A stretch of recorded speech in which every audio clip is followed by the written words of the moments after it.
It's like a cartridge having sex with another cartridge! Yes!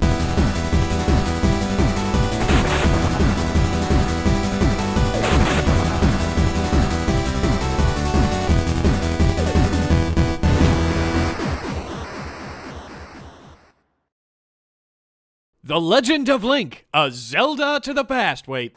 Happy Black Friday, everyone! Welcome to another episode of The Completionist. And then I put a joke! I got nothing. The Legend of Zelda, a link to the past. A treasure in gaming history. I'm a firm believer that this is one of those games that taught the developers of today on how to make great instant classics. But Beardman! Ocarina of Time! Ocarina of Time! Ocarina of Time! Yeah, okay, let me say this. One cannot compare Ocarina of Time to A Link to the Past. But for me, I enjoy Link to the Past more because of my childhood. Now, I'm not saying Ocarina of Time sucks, or that it's bad, because that's not true. But A Link to the Past, to me, is one of those games that I admit I get very heavily drugged with nostalgia. Take them drugs!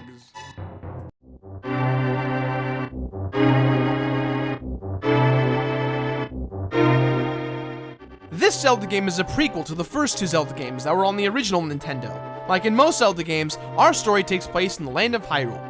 Many years before our story begins, a band of evil thieves discover the location of the Triforce, a golden item created by the gods that will grant the wishes of any man who touches it. Ganon, the leader of the group, uses the Triforce for evil, and all hell breaks loose.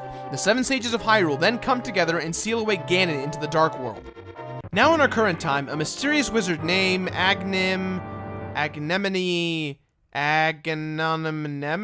Greg, I can't pronounce his name, and I think this joke of pronouncing his name wrong is becoming really repetitive, so just give it one shot. We can just give him a name that for the rest of the show, that's the name. Agrabah. Perfect. Agrabah becomes the chief advisor to the current king of Hyrule, but behind the back of the king, the wizard begins his ultimate plan to unleash Ganon and use the Triforce for evil by kidnapping the 7 descendants of the sages and sending them back to the Dark World. One of the 7 being the king's daughter Zelda. Here's where you, the hero, come in. You get to name your hero before you begin the game. What do you guys think we should name our hero? No doubt in my mind, his name has to be Snitches. Wait. Oh, Snitch? Ah, damn. Well, close enough. I may be old, but I can still whoop your ass. Your goal as Snitch, is to stop Agrabah from releasing Ganon and the power of the Triforce, but you can't do it alone. You have to get the Master Sword, the sword designed to imprison all evil.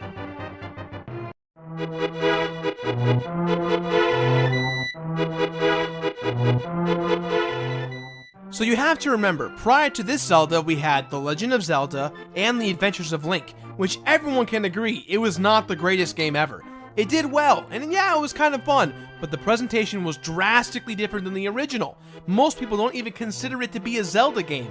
Nintendo decided to go back to the older vision that they had to go with the original, and I have to say, they made a solid call. I cannot imagine what this game would have been like had it been based on The Adventures of Link. Oh hey, it's not that bad, I'm done. You have to hand it to Nintendo. Everything looks perfect. The colors are so vibrant, everything sticks out, everything has a purpose. And if it doesn't have a purpose, it's for the atmosphere. These games have always been about dungeons, and this game is no exception. There are over 8 dungeons that in this game, upon first playthrough, will offer a wonderful experience. Problem solving later on becomes a big motif in the Zelda universe, and a lot of it stems from this game. The music for this game is perfect, so perfect that Nintendo has kept a majority of the music from this game as the future foundations for other Zelda games.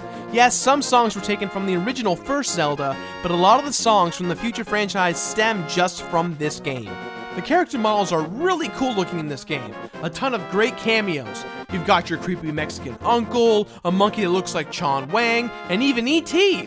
Man, Nintendo must have paid a butt ton of money to get E.T. in this game. Cut that check. Really?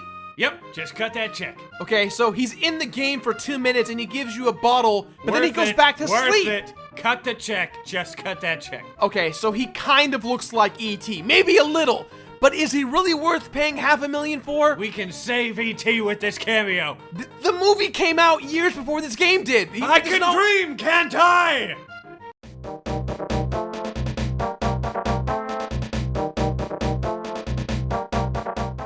The gameplay is that of the over-the-head style that was in the first Zelda. You start your quest off with bare items, but as you progress, you... A bear joke! Done.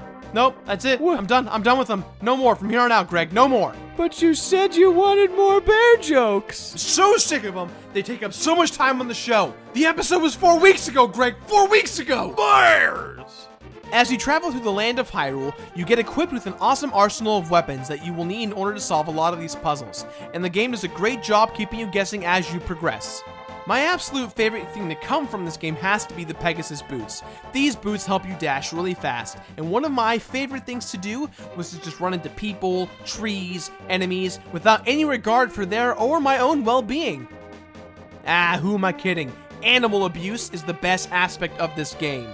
Release the chickens! Along with finding gear, you can also upgrade the gear you have by throwing them into wishing wells. Fairies come out and offer you to upgrade your gear based on your honesty. But let's get something straight here. As a kid, no matter what any fairy would say, I threw every single item I had in there because I had no idea whether or not it would actually upgrade. Hey, listen! Stop it! God damn it! Stop it! You son of a motherfucking... Stop it! When you visit the one town that's actually in this game, you're branded as a heretic early on, which makes the locals fear you. They then send guards to come and kill you, which is basically the biggest joke in the world. Heretic!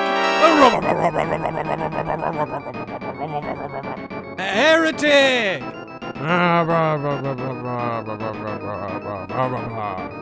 It's a heretic.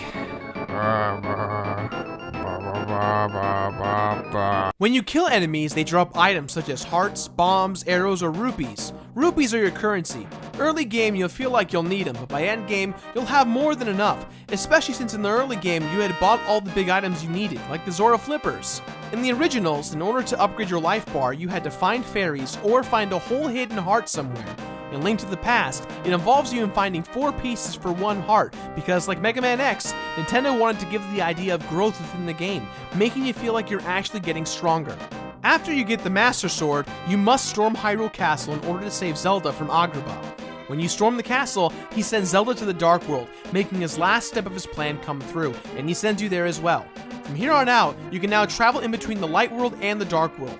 Using the magic mirror, you are able to manipulate the environment by discovering new areas, heart pieces, weapons, all kinds of things. Speaking of discovering, in my recent playthrough, I found a glitch that's worth mentioning. Now, I did cheat a bit and I found it through Google, but I want to share with you guys regardless. You usually have to wait until you get the Master Sword and fight Agrabah in Hyrule Castle before you can go to the Dark World. Yet I found a glitch that allows you to go earlier. You can beat more of the temple sooner, making the fight easier against Agrabah. But you know what? Don't let me explain it. Take it away, snitches. Glitches with Old Man Snitches. Alright, now you just have to back into this to start the glitch. And look at that, this bridge has suddenly disappeared, and now we've dropped into this Doom Canyon of sorts. You know, the last time I was in a Doom Canyon, Diablo was trying to fight me. But I told him no. No means no. Oh, a fairy.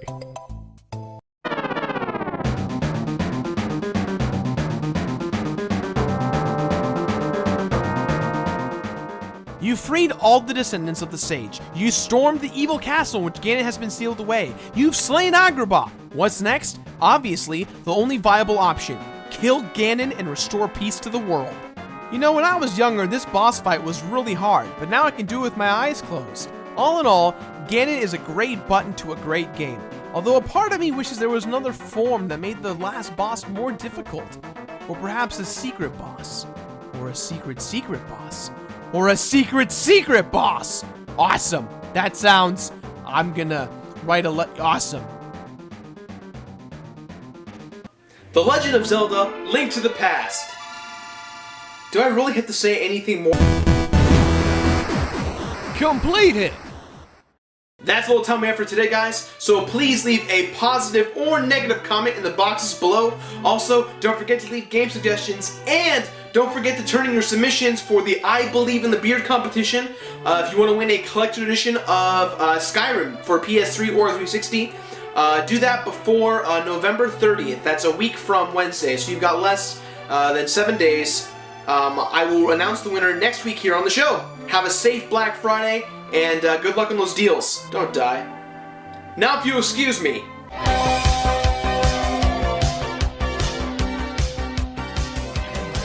To the limit.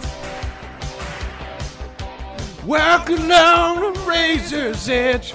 Don't look down, just keep your head and you'll be finished. Ah, yeah. Chicka, chicka, open up the limit. And pass the point of no return. We've reached the top of the sim, gotta learn it, but keep it.